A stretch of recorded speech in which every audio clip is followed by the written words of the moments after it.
Dans le cadre des 1000 jours sombres passés en détention à la prison civile de Miserete, les partisans et membres du parti de l'opposition, les démocrates de la ville de Parakou, ont organisé une prière musulmane à l'intention de l'Amazone Rekia Madougou ce samedi 2 décembre 2023 à la mosquée centrale de Yarakene.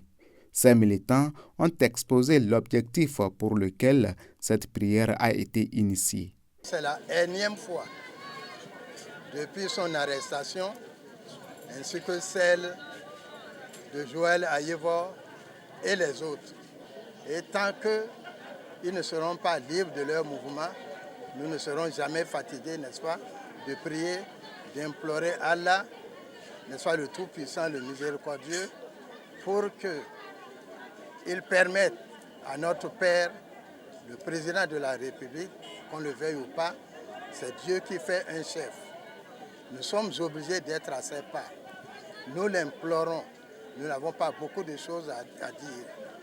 Nous savons que les gens sont passés par plusieurs voies médiatiques. Mais cette fois-ci, nous implorons Dieu, le Tout-Puissant, pour que le Père de la Nation mette de l'eau dans son vin et avoir pitié de sa fille. On dit souvent que tout ce qui est grand, Dieu est plus grand que ça.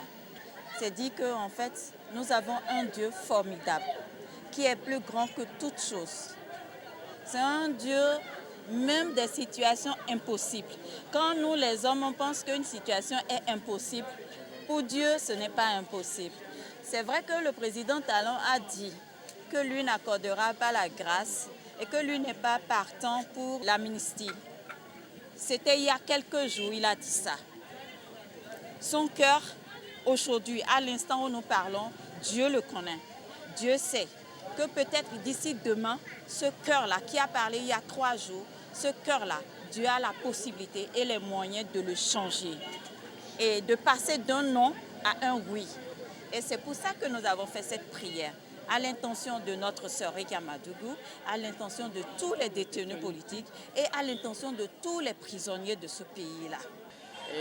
Les événements actuels montrent qu'il n'y a plus rien de rationnel dans la gouvernance actuelle. Donc seul Dieu peut libérer notre sœur Rekia Madougou. Même des hommes qui ont été condamnés à être mangés par des lions affamés ont été libérés par Dieu. Donc ce n'est pas notre présidente qui n'arrachera pas de la rancœur de ceux qui ont peur de la lumière. Après cette prière, les militants et sympathisants du parti Les démocrates de la ville de Parakou ont également imploré la clémence du président Patrice Talon afin que Dieu le Tout-Puissant touche son cœur pour la libération de Rekia Madougou, même si aucune grâce présidentielle n'est envisageable, selon ses dires, lors de la rencontre avec les membres du parti Les démocrates la semaine écoulée. On demande non seulement sa clémence, mais tout dépend du président de la nation. Nous lui demandons pardon. On a les genoux à terre, qu'il mette de l'eau dans son vin, que Rekia Madougou, on n'a pas besoin de le lui rappeler, c'est sa fille. Que le Seigneur fasse sa miséricorde et que le Seigneur bénisse ce pays, que le Seigneur bénisse également le président. Parce que, quoi qu'il arrive, c'est lui qui peut dire « je donne autorisation pour qu'on les sorte ». Et parce que Dieu a ce pouvoir-là, nous implorons le Seigneur pour qu'il touche encore ce cœur-là, pour que le président Talon donne ce oui que nous espérons. Rappelons qu'une messe a été dite à son intention le jeudi 30 novembre dernier à l'église catholique Saint-Michel de Cotonou.